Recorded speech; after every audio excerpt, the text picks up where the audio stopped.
huling mensahe ni Eman Atienza bago pumanaw viral.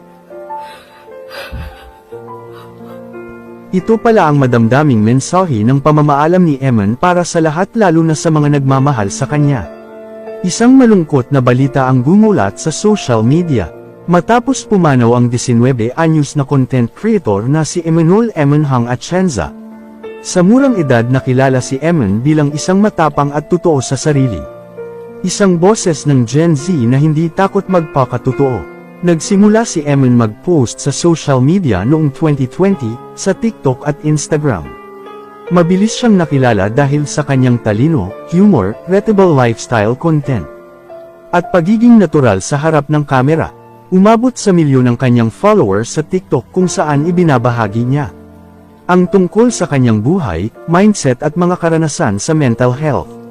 Pero tulad ng ibang public figures, hindi rin siya nakaiwas sa criticism. Nakaranas siya ng matinding pambabash online, lalo na nang akusahan siyang isang nepo bae o anak ng korap na politiko. Dahilan upang i-deactivate niya ang kanyang TikTok. Ngunit ilang araw bago siya pumanaw muling bumalik sa pagpo-post sa TikTok si Eman ng videos niya habang nasa LA sa Amerika. Ngunit walang kaalam-alam ang lahat na iyon na pala ang kanyang huling videos. Dahil nitong October 23, sa kasamaang palad tuluyan ng namaalam si Eman. Pagkatapos kumpirmahin ng kanyang pamilya ang malungkot na balita, agad nang nag-viral ang mga huling mensahe ni Eman sa kanyang Instagram broadcast channel. Dito ay ipinaliwanag ni Eman ang dahilan kung bakit niya din-activate ang kanyang TikTok account. Ayon sa kanya nagsimula siyang mag-post sa TikTok noong nakaraang taon hindi para kumita ng pera, kundi bilang isang uri ng diary at exposure therapy upang mapaglabanan ang kanyang mga insecurities. Ibinahagi rin niya na ang pagpo-post ay naging isang makabuluhang journey para sa kanya, kung saan mas lalo niyang na-express at naipakita kung sino siya. Gayunpaman, inamin ni Eman na sa paglipas ng mga buwan, naging mahirap na para sa kanya na manatiling authentic at proud.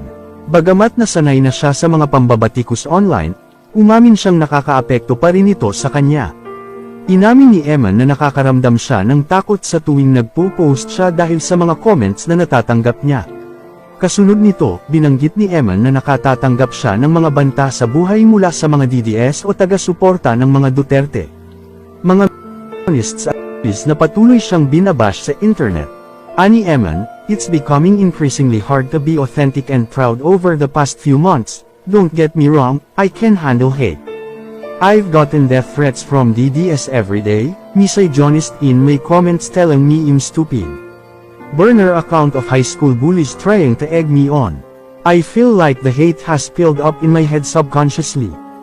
Every time I post, I feel excited but also anxious and dreadful knowing there's going to be some hate I'll have to force myself to ignore. Sa dulo ng kanyang mensahe, nagpasalamat si Eman sa lahat ng sumusuporta at naniwala sa kanya. Ang kanyang mga huling salita, "Just need to breathe a bit at take a break. Thank you guys for following me. It really means a lot." Ay nag-iwan ng malalim na damdamin sa mga taga-hanga at kaibigan na ngayon ay nagluluksa sa kanyang pagkawala. Rest in peace, Eman.